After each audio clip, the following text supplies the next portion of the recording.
ABG চলে যাওয়ার খেসারত এখনও দিতে হচ্ছে হলদিয়া বন্দরকে। বন্দর সূত্রে খবর, এর ফলে ক্রমেই বাড়ছে ক্ষতির পাহাড়।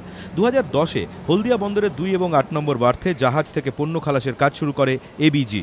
অত্যাধুনিক মোবাইল হারবার ক্রেন দিয়ে দিনে 20,000 মেট্রিক টন করে 2টি বার্থে মোট 40,000 মেট্রিক টন পণ্য খালাস করত এবিজি। কিন্তু প্রথমে দফায় দফায় শ্রমিক আন্দোলন, পরে আধিকারিক অপহরণের অভিযোগ, অবশেষে রাজ্য ছাড়তে বাধ্য হয় এবিজি। অভিযোগের আঙুল ওঠে তৃণমূল সাংসদ শুভেন্দু অধিকারীর দিকে। এই 2 বার্থে এবিজির মতোই পরিকাঠামো ব্যবহার করে মাল খালাসের জন্য এরপর টেন্ডার ডাকে বন্দর কর্তৃপক্ষ, কিন্তু দর অত্যধিক বেশি হওয়ার জন্য এবছর মার্চ মাসে সেই টেন্ডার বন্দর কর্তৃপক্ষ বাতিল করে দিতে বাধ্য হয়। ফের ডাকা হয় টেন্ডার, কিন্তু এবারও পরিস্থিতি বদলালো না। দ্বিতীয় দফার টেন্ডারে আর্থিক দরপত্র জমা দেয় 4টি সংস্থা, কিন্তু টেন্ডার খোলার পর দেখা যায় ওড়িশার একটি বেসরকারি সংস্থা 2 নম্বর বার্থের জন্য দর দিয়েছে টন পিছু 175 টাকা এবং 8 নম্বর বার্থের জন্য দর দিয়েছে টন পিছু 171 টাকা। অথচ এই 2টি বার্থেই অনেক কম খরচে কাজ করত এবিজি। 2 এবং 8 নম্বর বার্থে পণ্য খালাসের জন্য এবিজির দর ছিল টন পিছু 75 টাকা।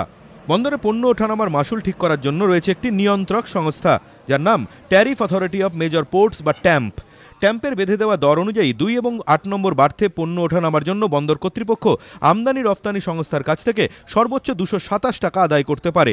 আধিকারিকদের একাংশের বক্তব্য, 227 টাকার মধ্যে 175 টাকা যদি পণ্য খালাসকারী সংস্থাকে দিতেই চলে যায়, তাহলে বন্দরের রোজগার প্রচুর কমে যাচ্ছে।